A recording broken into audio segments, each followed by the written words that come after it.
Hello everyone, RainbowStaple here, and today we'll be tackling a topic that I see quite a lot with new returning players. What is a fun way to play Exodia? And my answer to that is there isn't one.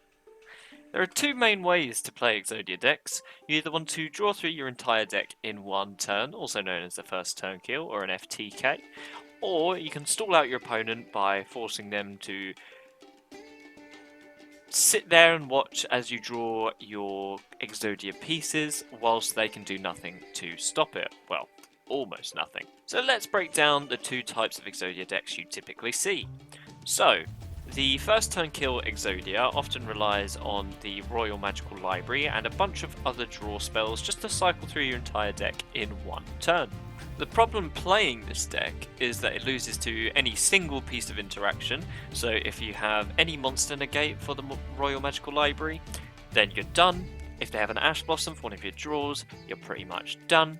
So this leads to a bunch of matches where you'll simply start comboing off, you'll get negated and scoop. You'll start comboing, negate, scoop. Combo, negate, scoop. You see the pattern here. So in kind of 1 in 5 games, you'll occasionally get that win. And what happens when you get that win? Well, neither player really got to play the game. You got to draw your cards, your opponent sat there and watched, and he started crying because there was no interaction in his hand, so you would scoop. And while some players might like the free win, either outcomes are boring for both players. You're simply drawing cards to get to your Exodia, or if you're playing against it, you're praying that you draw into a hand trap. And that's literally it. Whilst nothing can compare to revealing all 5 pieces of Exodia and winning on that turn, the actual gameplay surrounding it leaves a lot to be desired. My favourite thing to do is imagine if Konami had released another kind of 5-turn or 5-card insta-kill combo that wasn't Exodia. Would players treat it the same?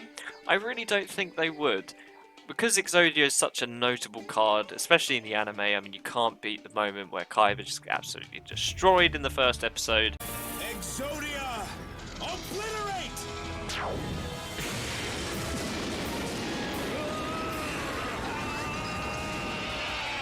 And if you replace those Exodia pieces with 5 newly released cards, I really don't think players would be as forgiving. Just because pulling off the Exodia feels good and is such a classic kind of combo, if you can call it that. I feel like that's the only reason Exodia escapes criticism. So moving on to the second type of deck, which is Stall Exodia.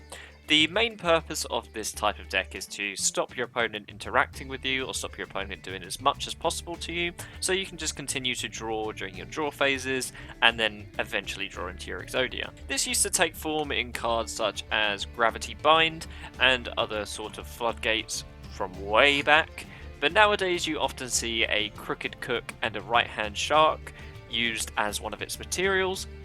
Basically, if you haven't seen this before, Crooked Cook is unaffected by other card effects when it's the only card on the field, and Right Hand Shark, when equipped to it or as material, it can't be destroyed by battle.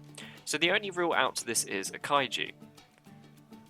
Now with both of these kind of styles of stall, your main goal is just to keep drawing like normal. Especially with Crooked Cook, you can't really do anything to speed up this process, because as soon as you put another card on the field, it becomes vulnerable, and you can't risk your Cook being destroyed, since it's your main way of protecting yourself. So when you do manage to pull this off, you're simply going to draw, pass, draw, pass, draw, pass for about 30 turns, maybe 20 if you're lucky, whilst your opponent does exactly the same thing and prays that he has a Kaiju in the deck, because that's basically the only thing that can out this. If that sounds interesting to you, all power to you, but playing with and against this deck really is peak Yu-Gi-Oh! You cannot do anything, you can't interact, you just have to sit there and wait for your inevitable demise, whilst your opponent sits there and thinks about what he's going to have for dinner tomorrow, because that's the time the game will be over. And once again, if this wasn't Exodia, if this is a random 5-card combo, people would be calling it degenerate, stupid, shouldn't be in the game. But yeah, Exodia gets a free pass just because it's anime and it's cool and it's classic, you know. So in conclusion, to answer the question of is there a fun way to play Exodia, The simple answer is no, and the long answer is this video. I see this question pop up a lot on r/Yugioh101 on Reddit. Now, this is a good subreddit if you are returning to Yu-Gi-Oh, or if you have any ruling questions, anything like that. It's a brilliant subreddit for that. And this question pops up kind of once a week where people want to play Exodia, and I see these similar answers in those comments each time. And I thought I'd make a quick video running that down just because I found it interesting. And whilst we all love revealing all 5 pieces of Exodia to win the game, nothing beats that feeling. The process of getting there and building a deck resolved only around doing this is so insufferable to play against and play with that it truly is not worth it. As I've said a couple of times in this video, if this was replaced with 5 other cards that instantly won, people would be calling for it to be shut down. Anyway, that's all for the video. I thank you for watching. If there's anything you'd like to add to the Exodia gameplay, maybe there's a style of deck that I missed, please do let me know in the comments. I'd love to hear it. If you made it this far in the video, please feel free to subscribe. New videos each week. And as always, happy dueling.